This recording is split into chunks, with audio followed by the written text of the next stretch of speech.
50টা হাঁহ পুহি মাত্ৰ 6,000 পৰা 7,000 টকা লাভ হয়।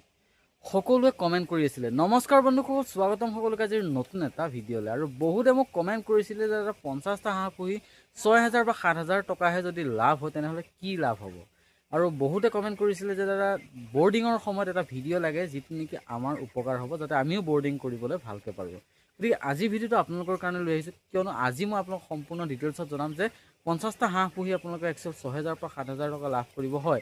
কিন্তু তাৰ বাদে যদি আপুনি তাতকৈ বেছি পুহিব পাৰে তেনেহ'লে কিন্তু আপোনাৰ অধিক লাভ আছে। বা বৰ্ডিং অৱস্থাত আপোনালোকে কেনেধৰণে ৰাখিব পোৱালি সেইখিনি কৈ আছোঁ, আৰু কোন সময়ত আপোনালোকে হাঁহ পুহিলে ভাল ৰিজাল্ট পাব সেইটো কৈ আছোঁ। ভিডিঅ'টো প্ৰথমৰ পৰা শেষলৈ সম্পূৰ্ণৰূপে চাব। আৰু আজিৰ ভিডিঅ'টো আপোনালোকক দেখাবলৈ গৈ আছোঁ যে বৰ্ডিং অৱস্থাত মইনো এতিয়া কেনেকৈ ৰাখিছোঁ, আৰু যিহেতু মই হাঁহৰ পোৱালি আনিলোঁ আৰু কিমান আনিলোঁ সেইখিনিও কৈ আছোঁ। ভিডিঅ'টো শেষলৈকে চাওক।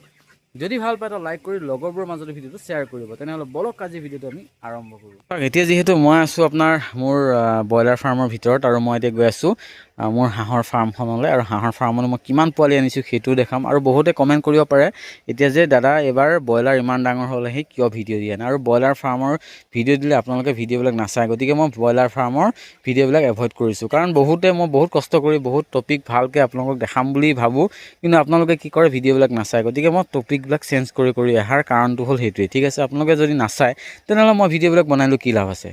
ঠিক আছে, সেইটো কাৰণে মই এতিয়া হাঁহটো যিহেতু মই আনিছোঁ, কালি আনিছোঁ, গতিকে হাঁহৰ আপোনালোকে তালৈ লৈ যাওঁ, তাত আপোনালোকে দেখাই আছোঁ।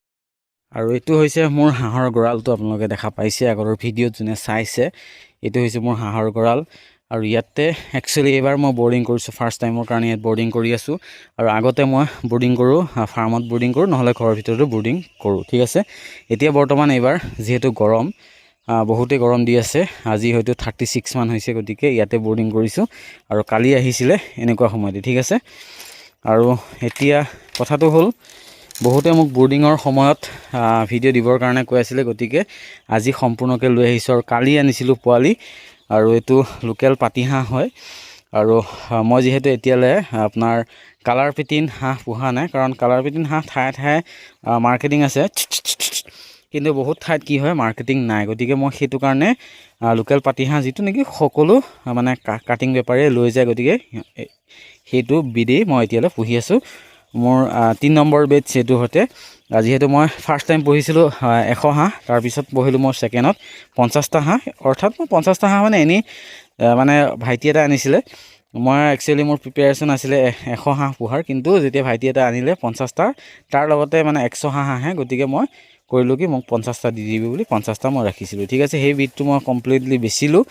ছেকেণ্ড বেচটো বিক্ৰী হৈ গ'ল, মই আপোনালোকক দেখাইছিলোঁ। আৰু তাতে বহুতে কমেণ্ট কৰিছিলে যে দাদা 50টা হাঁহ পুহি 6,000 পৰা 7,000 টকা লাভ হ'লে কি লাভ হ'ব। ঠিক আছে, চাওক 50টাৰ পৰা 60টা যদি এনেকুৱা পোহে তেনেহ'লে আপোনালোকে সেইটো লাভৰ হিচাপত ধৰিলে নহ'ব, সেইটো আপোনাৰ এক্সপিৰিয়েঞ্চৰ হিচাপত ধৰিব লাগিব। যিহেতু আপুনি নাজানে, বা যদি আপুনি আগৰ পৰা হাঁহ পুহি আছে তেনেহ'লে আপোনালোকে 200 পোহক বা 400 পোহক বা 600 পোহক, এনেকৈ বঢ়াই লৈ গৈ থাকিব লাগিব। ফাৰ্ষ্ট ষ্টেপৰ কাৰণে 50টা হাঁহ মানে চাফিচিয়েণ্ট হয়, যিহেতু আপুনি শিকিবৰ কাৰণে। ঠিক আছে, যদি আপুনি বিজনেছ হিচাপত বিজনেছ পাৰপজত পোহে তেনেহ'লে আপোনালোকে মিনিমাম 200 হাঁহ পুহিলে আপোনাৰ ভাল প্ৰফিট এটা থাকে। অৰ্থাৎ 100 হাঁহ যদি আপুনি ধৰি লওক সিহঁতৰ দানাৰ কষ্টিঙত গ'ল, আৰু 100 হাঁহ আপোনাৰ কি হ'ল প্ৰফিট হ'ল, তেনেকুৱা ধৰণে আপোনালোকে পুহিব পাৰে যদি 200 হাঁহ পোহে।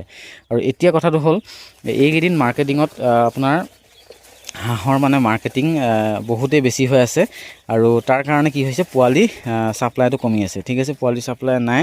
আৰু মই বহুত দিনৰ পৰা অৰ্ডাৰ বুকিং কৰি থৈছিলোঁ, কিন্তু ফাইনেলি কালি আহিছে।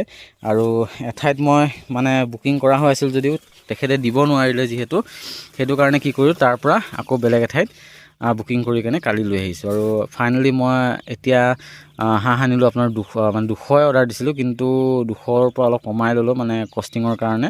ভাবিলোঁ যে 200 হ'লেও মোৰ অলপ পইচা মানে প্ৰব্লেম হ'ব, গতিকে যিহেতু ব্ৰইলাৰ ফাৰ্মো আছে, সিফালেও মেডিচিনৰ কষ্টিং আছে, গতিকে মই 150 কৰি দিলোঁ। ঠিক আছে, এইবাৰ 150 লৈছোঁ। নেক্সট টাইম যদি এই বেচটো যদি উঠাই লওঁ ভাল হয়, তেনেহ'লে নেক্সট আৰু আকৌ হয়তো 200 প্লাছ আনিম, অৰ্থাৎ 250 মান আনিম আৰু। ঠিক আছে, আৰু এই সময়ত যদি আপোনালোকে হাঁহ পুহিম বুলি ভাবি আছে তেনেহ'লে এই সময় অৰ্থাৎ আগষ্টৰ মাহৰ পৰা ছেপ্টেম্বৰ মাহৰ ভিতৰত বেষ্ট টাইম বুলি জনা যায়। যিহেতু আপুনি যদি চায় যিবিলাক নেকি অকেজন, অৰ্থাৎ আগষ্ট মাহৰ পৰা যদি আপুনি পোহে তেনেহ'লে এই বেচটো ওলাবগৈ অক্টোবৰত। ঠিক আছে, পূজাৰ আগত ওলাব। গতিকে সেইখিনি সময়ত আপুনি এটা ৰেটত ধৰি বেচিব পাৰিব। আৰু যদি ধৰি লওক ছেপ্টেম্বৰত পোহে তেনেহ'লে অক্টোবৰ নৱেম্বৰ অৰ্থাৎ আপুনি জানুৱাৰীৰ আগত আপোনালোকে উলিয়াই দিব পাৰিব। ধৰি লওক যদি হাঁহ সোমাবলৈ মন আছে তেনেহ'লে আপুনি আগষ্ট মাহৰ পৰা ছেপ্টেম্বৰ ফাৰ্ষ্ট মানে ছেপ্টেম্বৰ লাষ্টলৈ, আৰু এইটো টাইম বহুতেই বেষ্ট হয়। আৰু এইটো টাইমত আপোনালোকে ব্ৰুডিঙৰ কাৰণে এনেধৰণে দিলেই হ'ল। জাষ্ট এখন এনেকুৱা ধৰণৰ গ্ৰীণ নেট কিনি আনিব, এনেকুৱা ধৰণে দিলেই হ'ল। নহ'লে আপোনাৰ যদি কাপোৰ আছে, শাৰী আছে, তেনেহ'লে শাৰী দিলেও হ'ব, কোনো প্ৰব্লেম নাই গৰমত। আৰু আপোনালোকে চাব পাৰি ইয়াতে মোৰ কোনো ধৰণৰ লাইট নাই, আৰু এইফালে দেখিছে এটা স্কেল লাইট দি থৈ দিছোঁ। এই স্কেল লাইটটো পোহৰতে সিহঁতে ধুনীয়াকৈ থাকে। যিহেতু এটা 36 আৰু ৰাতি হ'লেতো 31 মান থাকে চাগে। 31ত আপোনাৰ ধুনীয়া চাফিচিয়েণ্ট এটা সিহঁতে মানে হিট এটা পাই থাকে, ঠিক আছে। আৰু আজি এনেকুৱা ধৰণে মই ৰাখি থৈছোঁ। আৰু মোৰ যোনকেইটা পুৰণা হাঁহ আছিলে সিহঁতে থাকে তলৰ ফালে সিফালে থাকে, আৰু ইহঁতে থাকে ইয়াতে, ঠিক আছে। আৰু যেতিয়া ইহঁতক এসপ্তাহমান ৰাখিম তেতিয়া সিহঁতক সেই তাৰ পৰা এনেকৈ ছাইড লগাই এনেকৈ গোটেইখিনি দি দিম, ঠিক আছে। এনেধৰণে ৰাখিছোঁ। আৰু এতিয়া ৰাতিপুৱা মই লগাই দিছিলোঁ এণ্টিবায়'টিক, আৰু পানী শেষ হৈছে, আপোনালোকে দেখা পাইছে পানী ইফালে শেষ হৈছে, এইটোত শেষেই হ'ল, এইটোত শেষ হ'ল, আৰু এইটোত শেষ হ'ব এতিয়া, ঠিক আছে। যিহেতু এণ্টিবায়'টিক দিছোঁ, 3 দিন এণ্টিবায়'টিক দিব লাগিব, সিহঁতৰ ইগটো শুকাব লাগিব, গতিকে 3 দিন এণ্টিবায়'টিক লগাব আপোনালোকে। আৰু দেখিছে ফিডটো আপোনালোকে এনেধৰণে দিব পাৰে, পেপাৰ ফিডিং কৰালে ভাল।